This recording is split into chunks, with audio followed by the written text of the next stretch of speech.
বিসমিল্লাহির রহমানির রহিম। হজরত সুলাইমান আলাইহিসসালামের কাহিনী। জাদু ও মোজেজার পার্থক্য এই যে, জাদু প্রাকৃতিক কারণের অধীন। কারণ কারণ ব্যতীত জাদু সংঘটিত হয় না। কিন্তু দর্শক সে কারণ সম্পর্কে অবহিত থাকে না বলেই তাতে বিভ্রান্ত হয়, এমনকি কুফরিতে লিপ্ত হয় এবং ওই জাদুকরকেই সকল ক্ষমতার মালিক বলে ধারণা করতে থাকে। আজকের যুগে ভিডিও চিত্রসহ হাজার মাইল দূরের ভাষণ ঘরে বসে শুনে এবং দেখে যে কোনো অজ্ঞ লোকের পক্ষে নিঃসন্দেহে বিভ্রান্তিতে পড়া স্বাভাবিক। তেমনি সে যুগেও জাদুকরদের বিভিন্ন অলৌকিক বস্তু দেখে অজ্ঞ মানুষ বিভ্রান্তিতে পড়ত। পক্ষান্তরে মোজেজা কোনো প্রাকৃতিক কারণের অধীন নয়, বরং তা সরাসরি আল্লাহর নির্দেশে সম্পাদিত হয়। নবী ব্যতীত আল্লাহর প্রিয় বান্দাদের প্রতি তার কারামত বা সম্মান প্রদর্শনের বিষয়টিও একইভাবে সম্পাদিত হয়। এতে প্রাকৃতিক কারণের যেমন কোনো সম্পৃক্ততা নেই, তেমনি সম্মানিত ব্যক্তির নিজস্ব কোনো ক্ষমতা বা হাত নেই। উভয় বস্তুর পার্থক্য বোঝার সহজ উপায় এই যে, মুজেজা কেবল নবীগণের মাধ্যমেই প্রকাশিত হয়, যারা আল্লাহ ভীতি, উন্নত চরিত্র মাধুর্য এবং পবিত্র জীবনযাপন সহ সকল মানবিক গুণে সর্বকালে সকলের আদর্শস্থানীয় হয়। আর নবী ও অলিগণের মধ্যে পার্থক্য এই যে, নবীগণ প্রকাশ্যে নবুয়াতের দাবি করে থাকেন, কিন্তু অলিগণ কখনোই নিজেকে অলি বলে দাবি করেন না। অলিগণ সাধারণভাবে নেককার মানুষ, কিন্তু নবীগণ আল্লাহর বিশেষভাবে নির্বাচিত বান্দা, যাদেরকে তিনি নবুয়াতের গুরুদায়িত্ব অর্পণ করে থাকেন। নবীগণের মোজেজা প্রকাশ্যে তাদের নিজস্ব কোনো ক্ষমতা বা কৃতিত্ব নেই। পক্ষান্তরে দুষ্ট লোকেরাই জাদুবিদ্যা শিখে ও তার মাধ্যমে নিজেদের দুনিয়া হাসিল করে থাকে। উভয়ের চরিত্র জনগণের মাঝে পরিষ্কারভাবে পার্থক্য সৃষ্টি করে। বস্তুত সুলাইমান আলাইহিসসালামের নবুয়াতের সমর্থনেই আল্লাহ তার বিশেষ অনুগ্রহে হারুত ও মারুত ফেরেশতাদ্বয়কে বাবেল শহরে পাঠিয়েছিলেন। এ সম্পর্কে আল্লাহ বলেন, ইহুদি নাসারাগণ ওই সবের অনুসরণ করে থাকে যা সুলাইমানের রাজত্বকালে শয়তানরা আবৃত্তি করত। অথচ সুলাইমান কুফরি করেননি, বরং শয়তানরাই কুফরি করেছিল। তারা মানুষকে জাদুবিদ্যা শিক্ষা দিত এবং বাবেল শহরে হারুত ও মারুত দুই ফেরেশতার উপরে যা নাজিল হয়েছিল তা শিক্ষা দিত। বস্তুত তারা উভয়ে একথা না বলে কাউকে শিক্ষা দিত না যে, আমরা এসেছি পরীক্ষা স্বরূপ, কাজেই তুমি জাদু শিখে কাফির হইও না। কিন্তু তারা তাদের কাছ থেকে এমন জাদু শিখত যার দ্বারা স্বামী স্ত্রীর মধ্যে বিচ্ছেদ ঘটে, অথচ আল্লাহর আদেশ ব্যতীত তো দ্বারা তারা কারও ক্ষতি করতে পারত না। লোকেরা তাদের কাছে শিখত ওইসব বস্তু যা তাদের ক্ষতি করে এবং তাদের কোনো উপকার করে না। তারা ভালোভাবেই জানে যে যে কেউ জাদু অবলম্বন করবে তার জন্য আখেরাতে কোনো অংশ নেই। যার বিনিময়ে তারা আত্মবিক্রয় করেছে তা খুবই মন্দ। যদি তারা জানত, যদি তারা ঈমান আনত ও আল্লাহ ভীরু হতো, তবে আল্লাহর কাছ থেকে উত্তম প্রতিদান পেত, যদি তারা জানত। সূরা বাকারা আয়াত ১০২-১০৩। বলা বাহুল্য, সুলাইমান আলাইহিসসালামকে জিন, বায়ু, পক্ষীকুল ও জীবজন্তুর উপরে একচ্ছত্র ক্ষমতা দান করা ছিল আল্লাহর এক মহা পরীক্ষা। শয়তান ও তাদের অনুসারী দুষ্ট লোকেরা সর্বদা এটাকে বস্তুবাদী দৃষ্টিতে দেখেছে এবং যুক্তিবাদের ধূম্রজালে পড়ে পথ হারিয়েছে। অথচ আল্লাহর নবী সুলাইমান আলাইহিসসালাম সর্বদা আল্লাহর নেয়ামতের শুকরিয়া আদায় করেছেন।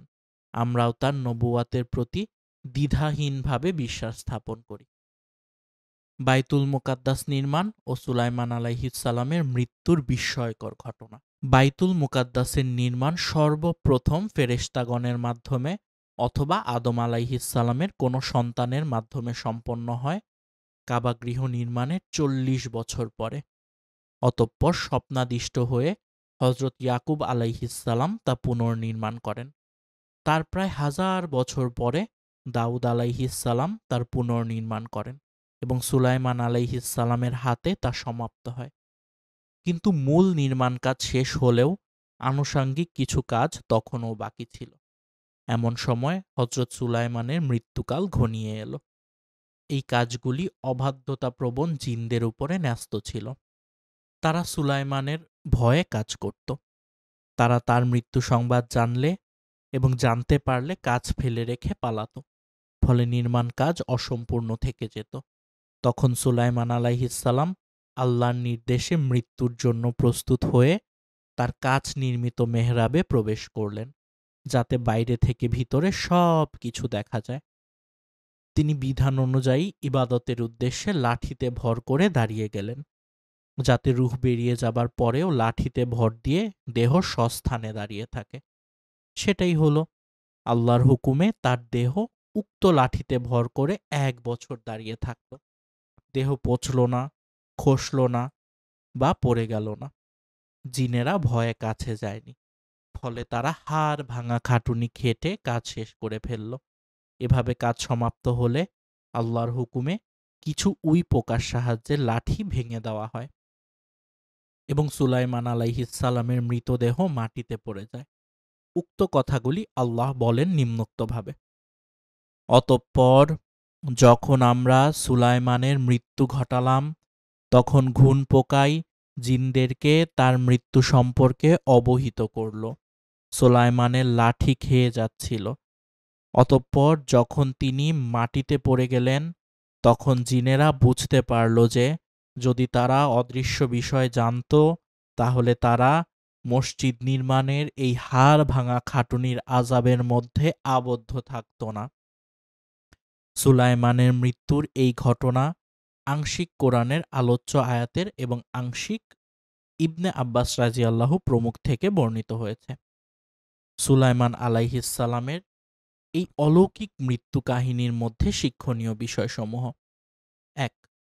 মৃত্যুর নির্ধারিত সময় উপস্থিত হলে নবী রাসূল যেই হন না কেন ১ সেকেন্ড আগপিছ হবে না। ২. আল্লাহ কোনো মহান কাজ সম্পন্ন করতে চাইলে যে কোনো উপায়ে তা সম্পন্ন করেন, এমনকি মৃত লাশের মাধ্যমেও করতে পারেন। ৩. ইতিপূর্বে জিনেরা বিভিন্ন আগাম খবর এনে বলতো যে আমরা গায়েবের খবর জানি, অথচ চোখের সামনে মৃত্যুবরণকারী সুলাইমান আলাইহিসসালামের খবর তারা জানতে পারেনি ১ বছরের মধ্যে। এতে তাদের অদৃশ্য জ্ঞানের দাবি অসার প্রমাণিত হয়। সুলাইমান আলাইহিসসালামের জীবনী থেকে শিক্ষণীয় বিষয়সমূহ: ১. নবুয়ত ও খেলাফত একত্রে একই ব্যক্তির মাধ্যমে পরিচালিত হওয়া সম্ভব। ২. ধর্মই রাজনীতির প্রধান চালিকা শক্তি। ধর্মীয় রাজনীতির মাধ্যমেই পৃথিবীতে প্রকৃত শান্তি প্রতিষ্ঠা করা সম্ভব। ৩. প্রকৃত মহান তিনিই, যিনি সর্বোচ্চ ক্ষমতার অধিকারী হয়েও অহংকারী হন না, বরং সর্বদা আল্লাহর প্রতি বিনীত থাকেন। ৪. শত্রুমুক্ত কোনো মানুষ দুনিয়াতে নেই। সুলাইমানের মতো একচ্ছত্র এবং অপ্রতিদ্বন্দ্বী বাদশার বিরুদ্ধেও চক্রান্ত ও ষড়যন্ত্র এবং মিথ্যাচার চালানো হয়েছে, কিন্তু সফলকাম হয়নি। ৫. সম্পূর্ণ নিঃস্বার্থভাবে প্রজাসাধারণের কাজ করলেও তারা অনেক সময় না বুঝে বিরোধিতা করে। যেমন বাইতুল মুকাদ্দাস মসজিদ নির্মাণ কাজ সমাপ্ত না হওয়ায় আল্লাহ বাকি সময়ের জন্য সুলাইমানের প্রাণহীন দেহকে লাঠিতে ঠেস দিয়ে দাঁড় করিয়ে রাখেন, যেন জিনমিস্ত্রি ও জোগাড়েদের ভয় দেখানো যায়, যাতে তারা কাজ ফেলে রেখে চলে না যায় এবং নতুন চক্রান্তে লিপ্ত হবার সুযোগ না পায়। সুলাইমানের মৃত্যু ও রাজত্বকাল। সুলাইমান আলাইহিসসালাম ৫৩ বছর বেঁচে ছিলেন। তন্মধ্যে ৪০ বছর তিনি রাজত্ব করেন। তার মৃত্যুর পরে তার পুত্র রাহবাআম ১৭ বছর রাজত্ব করেন। অতঃপর বনু ইসরাইলের রাজত্ব বিভক্ত হয়ে যায়। সুলাইমান মনসুরপুরীর হিসাব মতে শেষ নবী হযরত মুহাম্মদ সাল্লাল্লাহু আলাইহি ওয়াসাল্লামের আবির্ভাবের প্রায় ১৫৪৬ বছর পূর্বে সুলাইমান আলাইহিসসালাম মৃত্যুবরণ করেন। বিসমিল্লাহির রহমানির রহিম। হজরত ইলিয়াস আলাইহিসসালামের কাহিনী। Only on stories of Islam Bangla. কাহিনী শুরু করার আগে আপনাদেরকে একটি রিকোয়েস্ট, প্লিজ আমাদের চ্যানেলটিকে সাবস্ক্রাইব করে দিবেন নতুন নতুন স্টোরি শোনার জন্য। হজরত ইলিয়াস আলাইহিসসালাম। পবিত্র কোরআনে মাত্র 2 জায়গায় হজরত ইলিয়াস আলাইহিসসালামের আলোচনা দেখা যায়। সূরা আনআম 85 আয়াতে ও সূরা সাফফাত 123 থেকে 132 আয়াতে। সূরা আনআমে 83 থেকে 85 আয়াতে 18 জন নবীর তালিকায় তার নাম রয়েছে, সেখানে কোনো আলোচনা স্থান পায়নি। তবে সূরা সাফফাতে সংক্ষেপে হলেও তার দাওয়াতের বিষয়ে আলোকপাত করা হয়েছে। ঐতিহাসিক বর্ণনায় এ বিষয়ে প্রায় সবাই একমত যে তিনি হজরত হিজকিল আলাইহিসসালামের পর এবং হজরত আল ইয়াসা আলাইহিসসালামের পূর্বে দামেস্কের পশ্চিমে বালাবাক্কা অঞ্চলের বনু ইসরাইলগণের প্রতি প্রেরিত হয়েছিলেন। এই সময় হজরত সুলাইমান আলাইহিসসালামের উত্তরসূরিদের অপকর্মের দরুন বনু ইসরাইলের সাম্রাজ্য 2 ভাগে বিভক্ত হয়ে পড়েছিল। এক ভাগকে ইয়াহুদিয়াহ বলা হতো এবং তাদের রাজধানী ছিল বাইতুল মুকাদ্দাসে। অপর ভাগের নাম ছিল ইসরাইল এবং তাদের রাজধানী ছিল তৎকালীন সামেরাহ এবং বর্তমান নাবলুসে। ইলিয়াসের জন্মস্থান। হজরত ইলিয়াস আলাইহিসসালাম ফিলিস্তিনের পার্শ্ববর্তী জর্ডানের আল আদ নামক স্থানে জন্মগ্রহণ করেন। আল্লাহ পাক তাকে নবী হিসেবে মনোনীত করেন এবং ফিলিস্তিন অঞ্চলের তাওহীদের প্রচার ও প্রসারের নির্দেশ দান করেন। ফিলিস্তিনের ধর্মীয় ও সামাজিক অবস্থা। এই সময় ফিলিস্তিনের বাইতুল মুকাদ্দাস ও নাবলুস অঞ্চলে বনু ইসরাইলগণের 2 গ্রুপের 2টি রাজধানী ছিল। তারা আপোষে পরস্পরে মারমুখী ছিল। ফেলে আসা নবুয়াতি সমাজ ব্যবস্থা থেকে তারা অনেক দূরে একটি পতিত সমাজে পরিণত হয়েছিল। কিতাবধারী ও কিতাবহীন জাহিলি সমাজের মধ্যে পার্থক্য করার কোনো উপায় ছিল না। তখনকার ইসরায়েলের শাসনকর্তার নাম ছিল আখিয়াব বা আখিব। তার স্ত্রী ছিল ইসবিল, যে বাল নামক এক দেবমূর্তির পূজা করত। সে বাল মূর্তির নামে এক বিশাল উপাসনালয় তৈরি করে এবং সেখানে সকল বনু ইসরায়েলকে মূর্তি পূজায় আহ্বান করে। দলে দলে লোক সেদিকে আকৃষ্ট হচ্ছিল। মুসা, হারুন, দাউদ ও সুলাইমান নবীর উম্মতেরা বিনা দ্বিধায় শিরকের মহাপাতকে আত্মহুতি দিচ্ছিল। এমন এক মর্মান্তিক অবস্থায় আল্লাহ পাক তাদের নিকটে তাওহীদের বাণী প্রচারের জন্য ইলিয়াসকে নবী হিসেবে প্রেরণ করেন। ইলিয়াসের দাওয়াত। শিরকে আচ্ছন্ন ফিলিস্তিনিবাসীকে হজরত ইলিয়াস আলাইহিসসালাম তাওহীদের দাওয়াত দেন এবং শিরক পরিত্যাগ করার আহ্বান জানান, কেননা শিরক ও তাওহীদের একত্র সহাবস্থান কখনোই সম্ভব নয়। ইলিয়াস ও তার দাওয়াত সম্পর্কে আল্লাহ বলেন, নিশ্চয়ই ইলিয়াস ছিল প্রেরিত রাসূলগণের অন্যতম। যখন সে তার সম্প্রদায়কে বলল, তোমরা কি ভয় করো না? তোমরা কি বাল দেবতার পূজা করবে আর সর্বোত্তম স্রষ্টাকে পরিত্যাগ করবে, যিনি আল্লাহ তোমাদের পালনকর্তা ও তোমাদের পূর্বপুরুষগণের পালনকর্তা? অতঃপর তারা তাকে মিথ্যা প্রতিপন্ন করল। অতএব তারা অবশ্যই গ্রেফতার হয়ে আসবে, কিন্তু আল্লাহর খাঁটি বান্দাগণ ব্যতীত।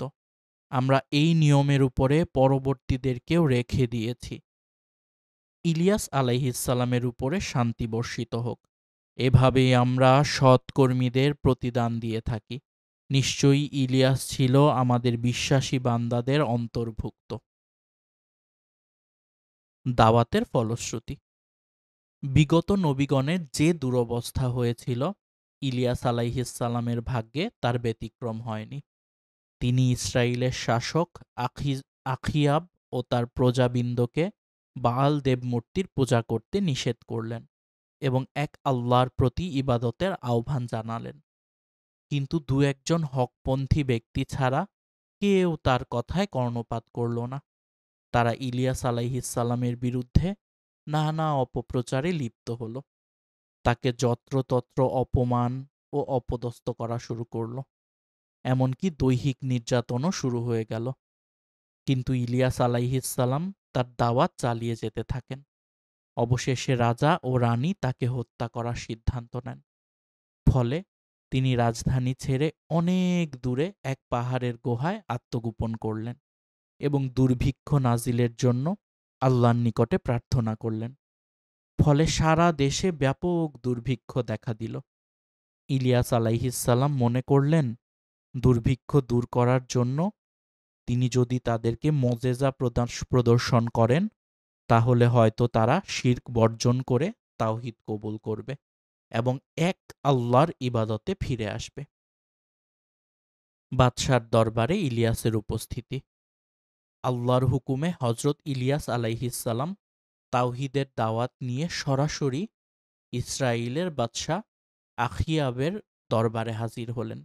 তিনি বললেন, দেশব্যাপী এই দুর্ভিক্ষের কারণ হল আল্লাহর নাফরমানি।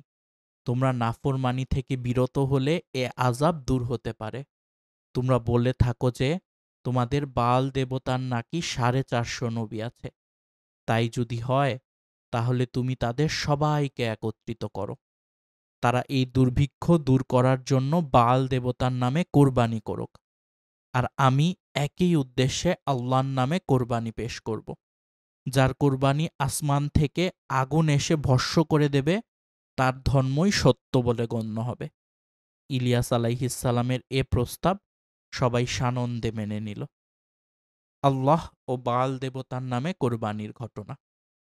পূর্ব সিদ্ধান্ত অনুযায়ী কোহে কারমাল নামক পাহাড়ি উপত্যকায় সকলে সমবেত হল। বাল দেবতার নামে তার মিথ্যা নবীরা কোরবানি পেশ করল। সকাল থেকে দুপুর পর্যন্ত বাল দেবতার উদ্দেশ্যে আকুতি মিনতি ও কান্নাকাটি করে প্রার্থনা করা হলো।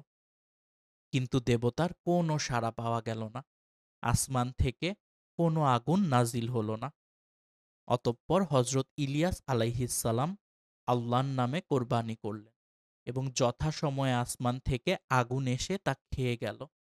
বস্তুত এটাই ছিল কোরবানি কবুল হওয়ার নিদর্শন। এভাবেই কবুল হয়েছিল আদমপুত্র হাবিলের কোরবানি। তখনকার সময় মুশরিকদের মধ্যেও এ রীতি গ্রহণযোগ্য ছিল, যা ইলিয়াসের বর্তমান ঘটনায় প্রমাণিত হয়। আসমান থেকে আগুন এসে কুরবানি কবুলের এই অভাবনীয় দৃশ্য দেখে অনেকে সাথে সাথে সিজদায় পড়ে গেল এবং ইলিয়াসের দিন কবুল করে নিল। সকলের নিকটে ইলিয়াস আলাইহিসসালামের সত্যতা স্পষ্ট হয়ে গেল। কিন্তু বাল পূজারী কথিত ধর্মনেতারা তাদের জিদের উপরে অটল রইল। এইসব মিথ্যা নবীরা ও তাদের স্বার্থান্ধ অনুসারীরা ঈমান আনল না। ইলিয়াস আলাইহিসসালামকে পুনরায় হত্যার ষড়যন্ত্র। ওদিকে আখিয়াবের স্ত্রী ইখবিল হজরত ইলিয়াস আলাইহিসসালামকে পুনরায় হত্যার চক্রান্ত শুরু করে দিল। ফলে তিনি রাজধানী সামেরা অর্থাৎ নাবলুস ছেড়ে চলে গেলেন এবং কিছুদিন পর বনু ইসরায়েলের অপর রাজ্য পার্শ্ববর্তী ইয়াহুদিয়াতে উপস্থিত হলেন। ওই সময় বাল পূজার ঢেউ এখানেও লেগেছিল।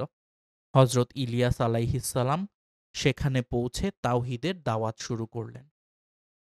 সেখানকার সম্রাট ইহুরাম এর কাছেও তিনি দাওয়াত দিলেন, কিন্তু নিরাশ হলেন। অবশেষে তার ভবিষ্যৎবাণী অনুযায়ী সে ধ্বংসপ্রাপ্ত হল। কয়েক বছর পর ইলিয়াস আলাইহিসসালাম পুনরায় ইসরায়েলে ফিরে এলেন এবং আখিয়াব ও তার পুত্র আখজিয়াকে সত্য পথে আনার চেষ্টা করলেন, কিন্তু তারা তাদের শিরকি ধ্যান ধারণায় অটল রইল। অবশেষে তাদের উপরে বৈদেশিক আক্রমণ ও মারাত্মক রোগ ব্যাধির গজব নাজিল হল। অতঃপর আল্লাহ তার নবীকে উঠিয়ে নিলেন।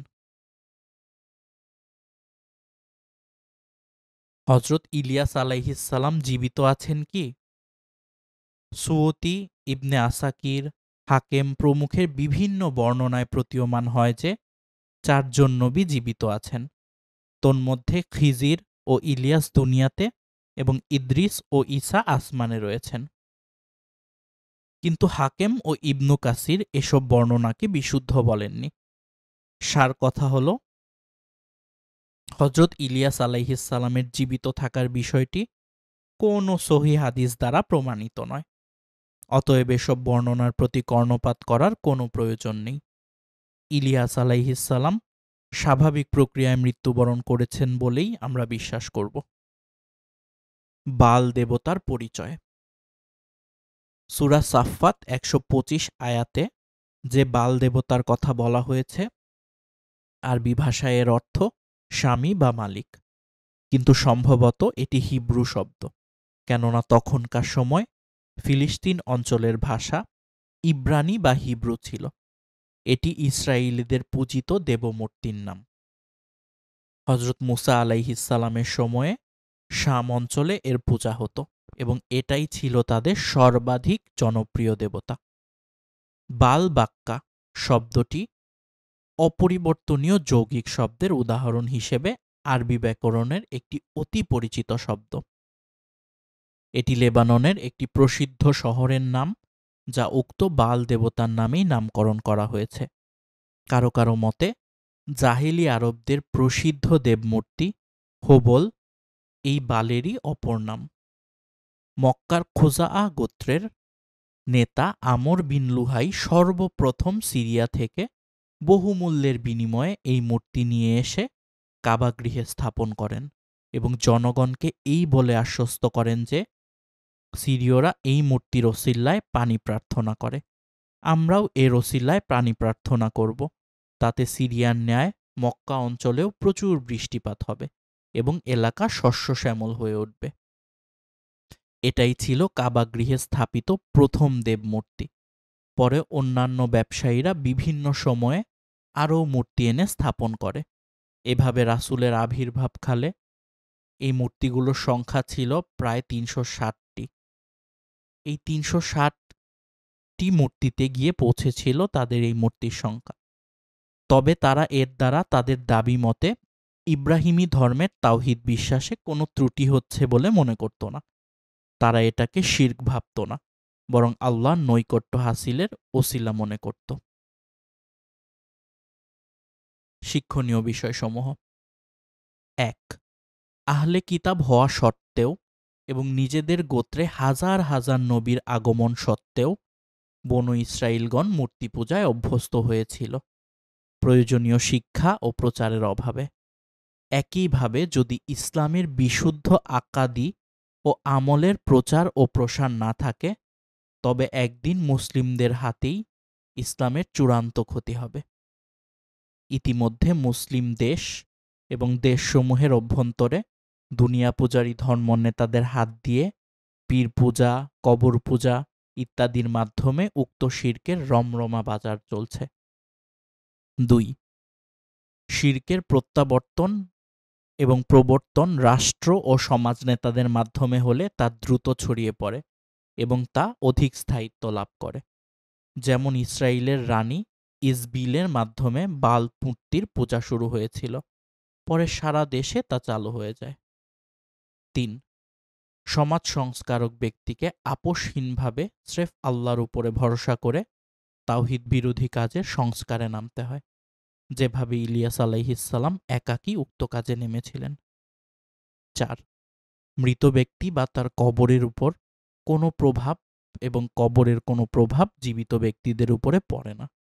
যেমন বাইতুল মুকাদ্দাসের আশপাশে হজরত ইব্রাহিম, ইসহাক, ইয়াকুব, মুসা, হারুন, দাউদ, সুলাইমান সহ বিগত যুগে শত শত জলিলুল কদর নবীর কবর থাকা সত্ত্বেও তাদের বুকের উপরে সংঘটিত বাল দেব মূর্তির পূজার ব্যাপারে তাদের কোনো প্রভাব তাদের স্বগোত্রীয় বনু ইসরায়েলদের উপর পড়েনি। ৫. সর্বদা সমাজের কিছু ন্যায়নিষ্ঠ মানুষকে তাওহীদের প্রচার ও প্রসারে আত্মনিয়োগ করতে হয়। সবাইকে দিয়ে এ কাজ সম্ভব নয়।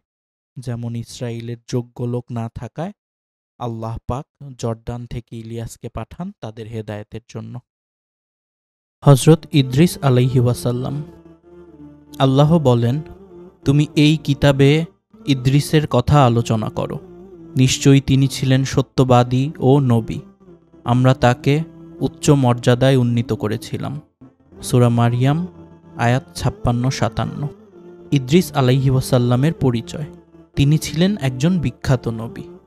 তার নামে বহু উপকথা তাফসীরের কিতাবসমূহে বর্ণিত হয়েছে, যে কারণে জনসাধারণে তার ব্যাপক পরিচিতি রয়েছে।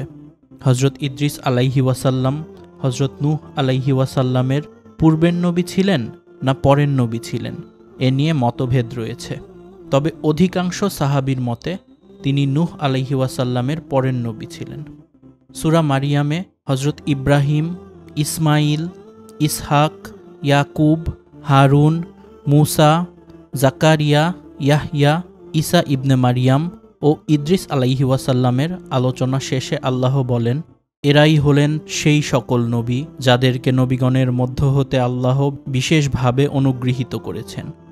এরা আদমের বংশধর এবং যাদেরকে আমরা নূহের সাথে নৌকায় আরোহণ করিয়েছিলাম তাদের বংশধর, এবং ইব্রাহিম ও ইসরাইল অর্থাৎ ইয়াকুব এর বংশধর, এবং যাদেরকে আমরা ইসলামের সুপথ প্রদর্শন করেছি ও ঈমানের জন্য মনোনীত করেছি তাদের বংশধর। তাদের কাছে যখন দয়াময় আল্লাহর আয়াতসমূহ পাঠ করা হতো তখন তারা সিজদায় লুটিয়ে পড়ত ও ক্রন্দন করত। সূরা মারিয়াম আয়াত 58। অত্র আয়াতে ইঙ্গিত পাওয়া যায় যে ইদ্রিস আলাইহি ওয়াসাল্লাম হজরত নূহ আলাইহি ওয়াসাল্লামের পরের নবী ছিলেন। তবে নূহ ও ইদ্রিস হজরত আদম আলাইহি ওয়াসাল্লামের নিকটবর্তী নবী ছিলেন, যেমন ইব্রাহিম আলাইহি ওয়াসাল্লাম হজরত নূহ আলাইহি ওয়াসাল্লামের নিকটবর্তী এবং ইসমাইল, ইসহাক ও ইয়াকুব হজরত ইব্রাহিম আলাইহি ওয়াসাল্লামের নিকটবর্তী নবী ছিলেন। নূহ পরবর্তী সকল মানুষ হলেন নূহের বংশধর। উল্লেখ্য যে হজরত আবদুল্লাহ ইবনু আব্বাস, কাব আল আহবার, সুদ্দি প্রমুখের বরাতে হজরত ইদ্রিস আলাইহি ওয়াসাল্লামের জান্নাত দেখতে যাওয়ার উদ্দেশ্যে ফেরেশতার মাধ্যমে সশরীরে আসমানে উত্থান ও চতুর্থ আসমানে মালাকুল মৌত কর্তৃক তার জান কবজ করা, অতঃপর সেখানেই অবস্থান করা ইত্যাদি বিষয়ে যে বর্ণনা তাফসীরের কিতাবসমূহে দেখতে পাওয়া যায় তার সবই ভিত্তিহীন ইসরাঈলিয়াত মাত্র। উল্লেখ্য যে পবিত্র কোরআনে হজরত ইদ্রিস আলাইহি ওয়াসাল্লাম সম্পর্কে সূরা মারিয়াম 56-57 এবং সূরা আম্বিয়া 85 আয়াতে বর্ণিত হয়েছে। কুরতুবী বলেন, ইদ্রিস আলাইহি ওয়াসাল্লামের নাম আখনুখ ছিল এবং তিনি হজরত নূহ আলাইহি ওয়াসাল্লামের পরদাদা ছিলেন বলে বংশবিশারদগণ যে কথা বলেছেন তা ধারণা মাত্র। এমনইভাবে অন্যান্য নবীদের যে দীর্ঘ বংশধারা সাধারণত বর্ণনা করা হয়ে থাকে সেসবের কোনো সঠিক ভিত্তি নেই। এসবের প্রকৃত ইলম কেবলমাত্র আল্লাহর নিকট রয়েছে। ইদ্রিস আলাইহি ওয়াসাল্লামকে 30টি সহিফা প্রদান করা হয়েছিল বলে হজরত আবুযর গেফারি রাদিয়াল্লাহু থেকে ইবনু হিব্বানে যে বর্ণনা এসেছে তার সনদ জয়ীফ। কুরতুবী বলেন, তিনি যে নূহের পূর্বেকার নবী ছিলেন না তার বড় প্রমাণ হলো এই যে মিরাজে যখন রাসূলুল্লাহ সাল্লাল্লাহু আলাইহি ওয়াসাল্লামের সাথে প্রথম আসমানে আদম আলাইহি ওয়াসাল্লামের সাক্ষাৎ হয় তখন তিনি রাসূলকে অভ্যর্থনা জানিয়ে বলেন, নেককার সন্তান ও নেককার নবীর জন্য সাদর সম্ভাষণ। অতঃপর চতুর্থ আসমানে হজরত ইদ্রিস আলাইহি ওয়াসাল্লামের সাথে সাক্ষাৎ হলে তিনি রাসূলকে বলেন, নেককার ভাই ও নেককার নবীর জন্য সাদর সম্ভাষণ। কাজী আয়াজ বলেন, যদি ইদ্রিস আলাইহি ওয়াসাল্লাম নূহ আলাইহি ওয়াসাল্লামের পূর্বেকার নবী হতেন তাহলে তিনি শেষ নবী হজরত মুহাম্মদ সাল্লাল্লাহু আলাইহি ওয়াসাল্লামকে নেককার ভাই না বলে নেককার সন্তান বলে সম্ভাষণ করতেন, যেমন আদম, নূহ ও ইব্রাহিম বলেছিলেন। তিনি বলেন, নূহ ছিলেন সকল মানুষের প্রতি প্রেরিত প্রথম রাসূল, যেমন শেষ নবী ছিলেন সকল মানুষের প্রতি প্রেরিত শেষ রাসূল। আর ইদ্রিস আলাইহি ওয়াসাল্লাম ছিলেন স্বীয় কওমের প্রতি প্রেরিত নবী, যেমন ছিলেন হুদ, সালেহ প্রমুখ নবী।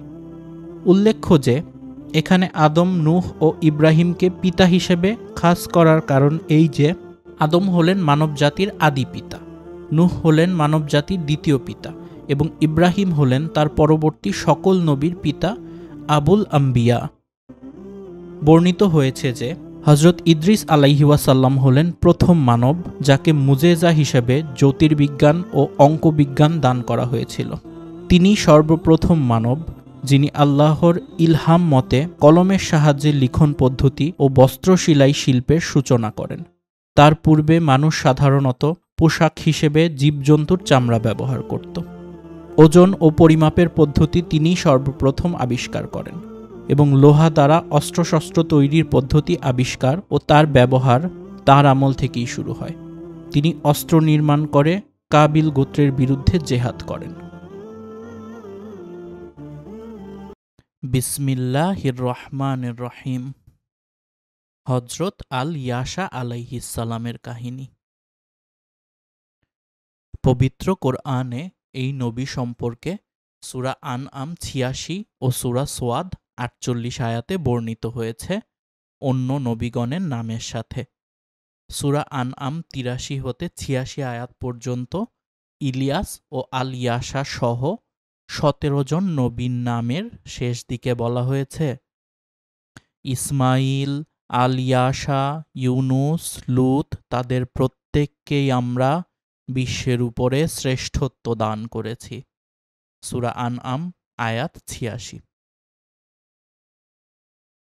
অন্যত্র আল্লাহ বলেন, আর তুমি বর্ণনা করো ইসমাইল, আল ইয়াসা ও জুলকিফলের কথা, তারা সকলেই ছিল শ্রেষ্ঠগণের অন্তর্ভুক্ত। সূরা সোয়াদ আয়াত ৪৮।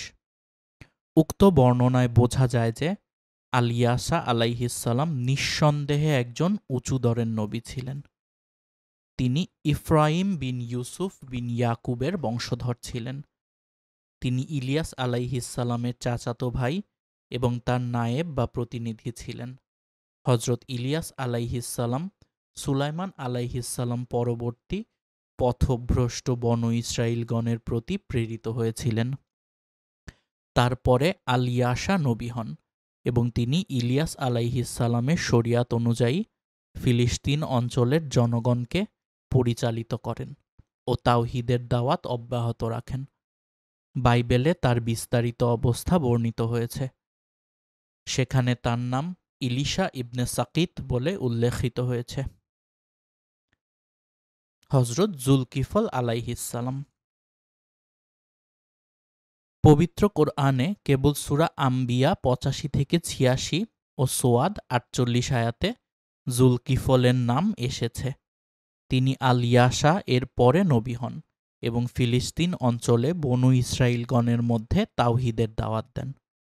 আল্লাহ বলেন, আর তুমি স্মরণ করো ইসমাইল, ইদ্রিস ও জুলকিফলের কথা, তারা প্রত্যেকেই ছিল সবরকারী।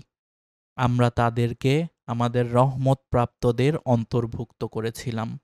তারা ছিল সৎকর্মশীলগণের অন্তর্ভুক্ত। সূরা আম্বিয়া আয়াত ৮৫-৮৬।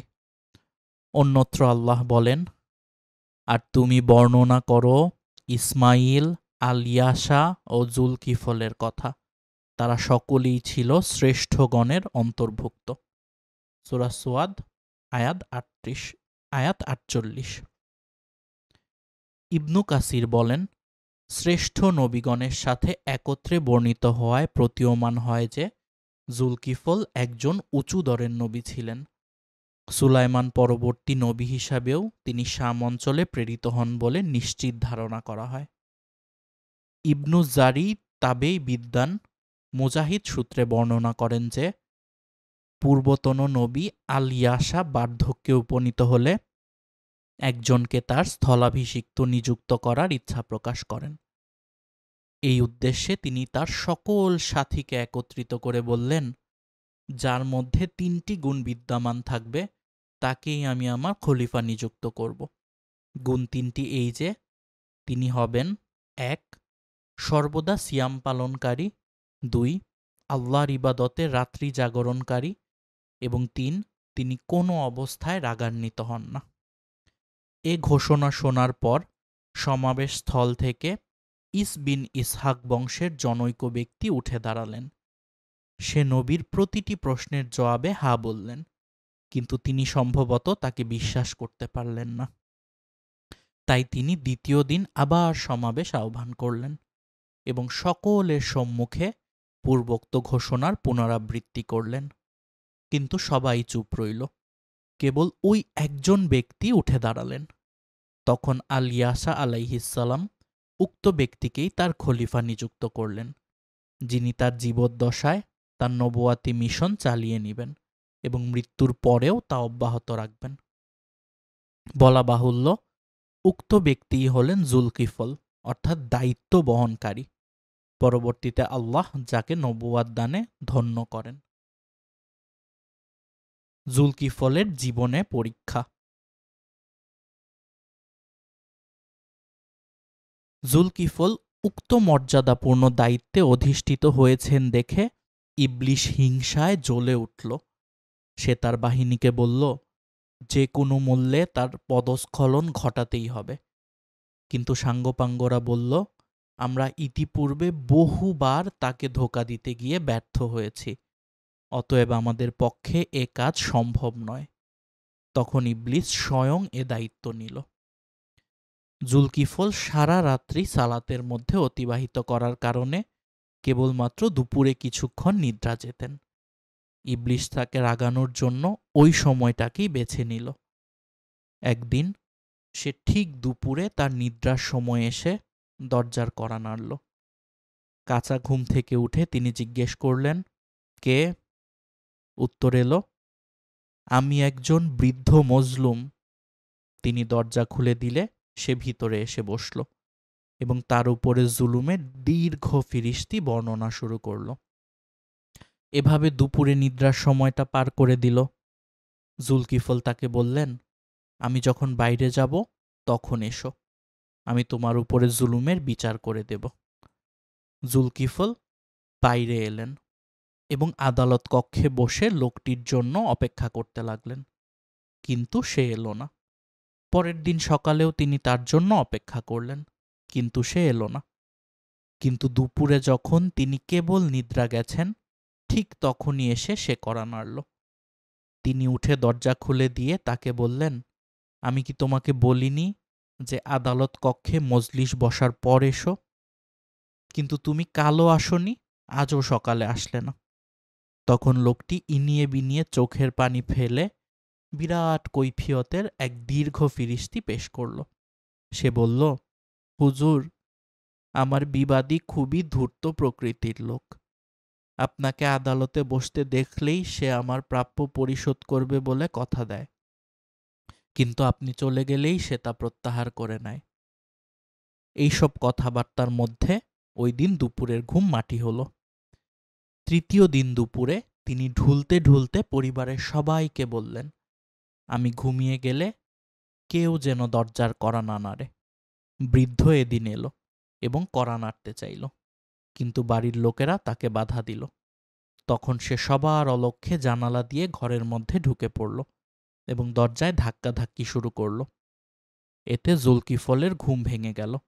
দেখলেন সেই বৃদ্ধ ঘরের মধ্যে, অথচ ঘরের দরজা ভিতর থেকে বন্ধ। তিনি বুঝে ফেললেন যে এটা শয়তান ছাড়া কেউ নয়। তখন তিনি বললেন, তুমি তাহলে আল্লাহর দুশমন ইবলিশ? সে মাথা নেড়ে বলল, হ্যাঁ, আমি আজ আপনার কাছে ব্যর্থ হলাম। আপনাকে রাগানোর জন্যই গত 3 দিন যাবৎ আপনাকে ঘুমানোর সময় এসে জ্বালাতন করছি, কিন্তু আপনি রাগান্বিত হলেন না, ফলে আপনাকে আমার জালে আটকাতে পারলাম না। ইতিপূর্বে আমার শিষ্যরা বারবার চেষ্টা করে ব্যর্থ হয়েছে, আজ আমি ব্যর্থ হলাম। আমি চেয়েছিলাম যাতে আল ইয়াসা নবীর সাথে আপনার কৃত ওয়াদা ভঙ্গ হয়, আর সে উদ্দেশ্যেই আমি এত সব কাণ্ড ঘটিয়েছি, কিন্তু অবশেষে আপনিই বিজয়ী হলেন। উক্ত ঘটনার কারণেই তাকে জুলকিফল উপাধি দেয়া হয়, যার অর্থ দায়িত্ব পূর্ণকারী ব্যক্তি। শিক্ষণীয় বিষয়, নবীদের প্রতিনিধি হওয়ার জন্য রক্ত, বর্ণ ও গোত্রীয় মর্যাদা শর্ত নয়, বরং মৌলিক শর্ত হল তাকওয়া ও আনুগত্যশীলতা। শয়তান বিশেষ করে পরহেজগার মুমিনের প্রকাশ্য দুশমন, কিন্তু ঈমানী দৃঢ়তার কাছে সে পরাজিত হয়। ধৈর্যগুণ হল সফলতার মাপকাঠি। তাকওয়া ও সবর একত্রিত হলে মুমিন সর্বদা বিজয়ী থাকে। শুধু নিজস্ব ইবাদতই যথেষ্ট নয়, বরং জনগণের খেদমতে সময় ব্যয় করাই হল প্রকৃত মুমিনের কর্তব্য। শয়তানের শয়তানি ধরে ফেলাটা মুমিনের সূক্ষ্মদর্শিতার অন্যতম লক্ষণ।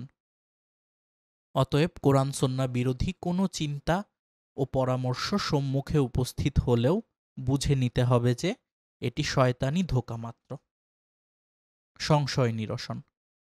জুলকিফল একজন নবী ও একজন সৎকর্মশীল ব্যক্তি ছিলেন।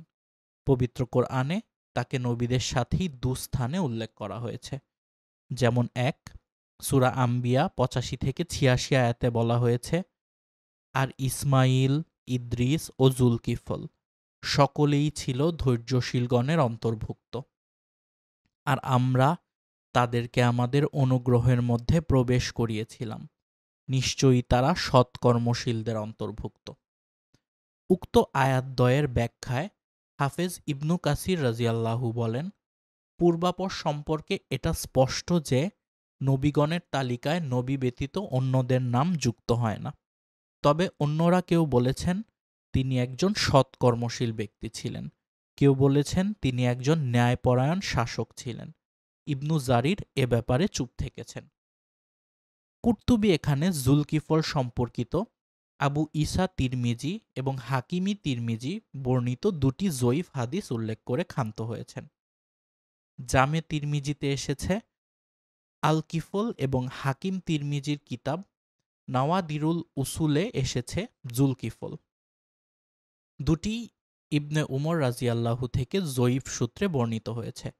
ইবনু কাসির বলেন, তিরমিজির হাদিসটি হাসান বলা হলেও সেখানে আল কিফল বলা হয়েছে, যিনি কোরআনে বর্ণিত নবী জুলকিফল নন, বরং অন্য ব্যক্তি।